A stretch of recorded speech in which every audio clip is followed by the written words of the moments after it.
할렐루야, 하나님께서 새 하루를 허락해 주셨습니다. 오늘 하나님께서 주시는 말씀은 레위기 14장 10절에서 20절 말씀입니다. 10절에서 20절 말씀입니다. 오늘도 다 읽진 않고요.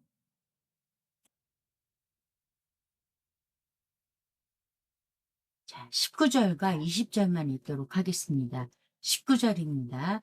또 제사장은 속죄제를 드려 그 부정함으로 말미암아 정결함을 받을 자를 위하여 속죄하고 그 후에 번제물을 잡을 것이요 제사장은 그 번제와 소제를 제단에 드려 그를 위하여 속죄할 것이라.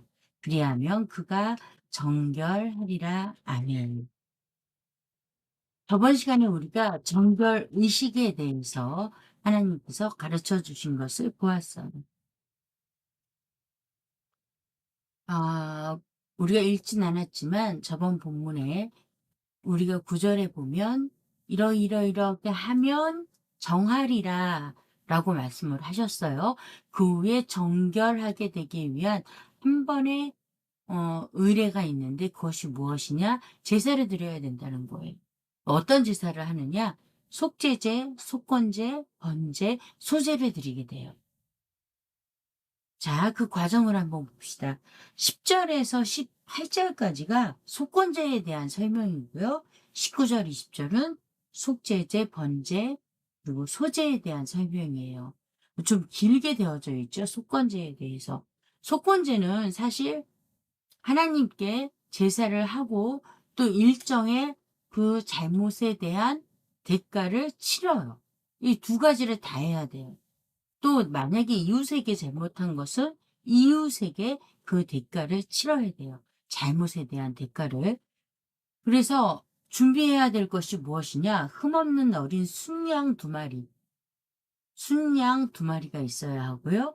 1년 된 흠없는 어린 암양 한 마리. 그리고 고운 가루 10분의 3의 밥. 소재 드리려면 필요하겠죠. 기름 섞은 소재물과 기름 한 쪽을 취할 것이요. 이렇게 말하고 있어요.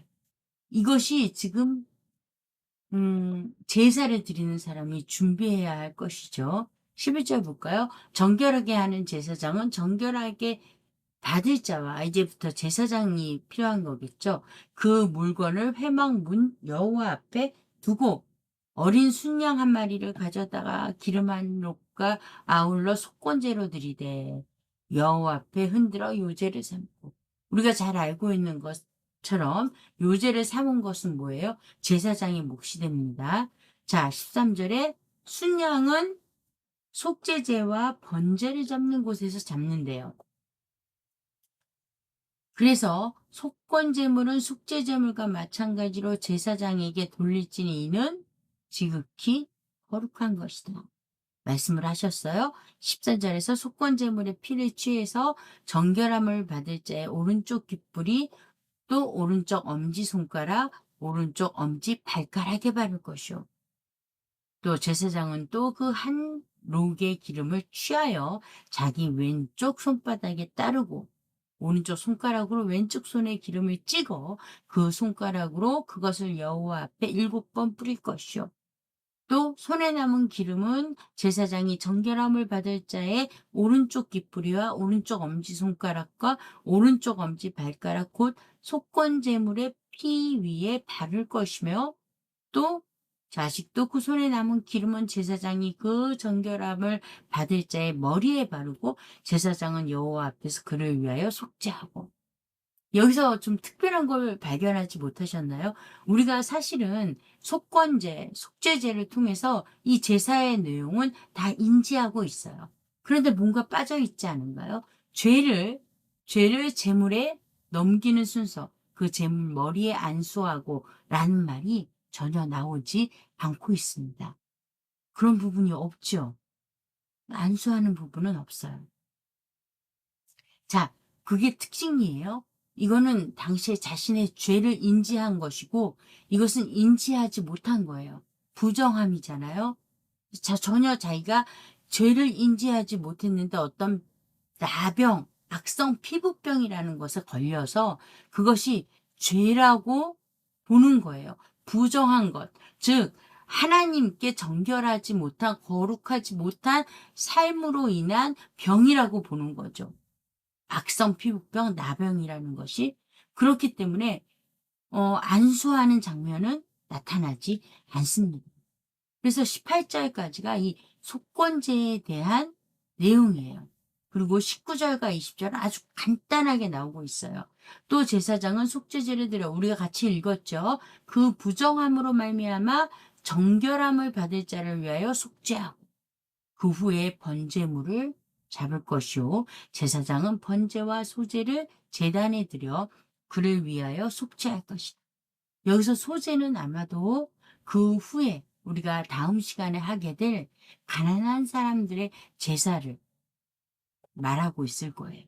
소제를 드려 그를 위하여 속죄할 것이라 그리하면 그가 정결. 최종 정결은 어떻게 해야 돼요? 제사를 지낸 후에 하나님께 제사를 지낸 후에 사실은 제사장의 확증보다 더 확실한 하나님의 확증을 받게 되는 것입니다. 여기서 우리가 어디에 주목할 수가 있을까요? 우리가 저번 시간에 제사장이 나병 환자를 찾아왔다고 했어요. 찾아오지 않으면, 진영 밖으로 오지 않으면 절대로 나을 수 있는 기회가 없어요. 왜냐하면 나병 환자는 진영 안으로 들어갈 수 없기 때문에. 마찬가지로 예수님이 우리에게 찾아오셨다고 말씀을 드렸어요. 예수님이 찾아오시지 않으면 그 의로운 하늘나라에서 이 죄된 이 땅에 오시지 않으면 그리고 저와 여러분에게 찾아오시지 않으면 저와 여러분은 구원받을 방법이 없습니다. 자, 예수님이 오셔서 우리를 어떻게 하셨을까요? 예수님을 우리를 깨끗하게 하신다라는 거예요. 어떻게요? 예수님의 십자가의 보혈로 그것을 믿는 자마다 예수님의 십자가의 죽음과 부활을 믿는 자마다 그래서 우리가 그를 예수 그리스도를 믿게 하셔서 가장 먼저 하시는 것이 뭐예요? 깨끗하게 하신다라는 거예요. 바로 우리가 예수님 믿기 전에 지은 모든 죄에서 우리를 구원하셨다. 그래서 어떻게 표현을 하나요? 죄의 종이었던 우리를 의의 종으로 바꾸셨다라는 거예요. 그래서 우리는 존재 자체가 죄의 종이 아닌 의의 종이라는 존재로 바뀌었어요. 바로 우리가 그것을 볼 수가 있습니다. 몸의 악성 피부병, 나병이라는 병으로 진영 밖에 떠나서 이 공동체 안에의 삶을 살지 못했던 사람을 다시금 이 공동체 안에 삶으로 회복시켜 주기 위해서 무엇을 한다고요? 제사를 통해 죄를 깨끗게 한다라는 거죠. 마찬가지로 저와 여러분이 예수님이 우리에게 오셔서 우리를 구원하시기 위해 우리에게 믿음을 주셔서 예수님의 십자가의 죽음과 부활을 믿게 하시고 결국은 우리를 옛죄에서 깨끗하게 해주심으로 죄의 종이라는 신분에서 완전히 다른 존재인 의의 종으로 바꾸셨다는 것입니다. 기도하겠습니다. 좋으신 하나님 아버지 귀한 말씀 주셔서 감사합니다. 이제 우리가 우리의 정체성이 의의 종임을 깨달아 알고 그 신분에 맞는 삶을 살아가게 하여 주시옵소서. 예수님 이름으로 기도합니다. 아멘.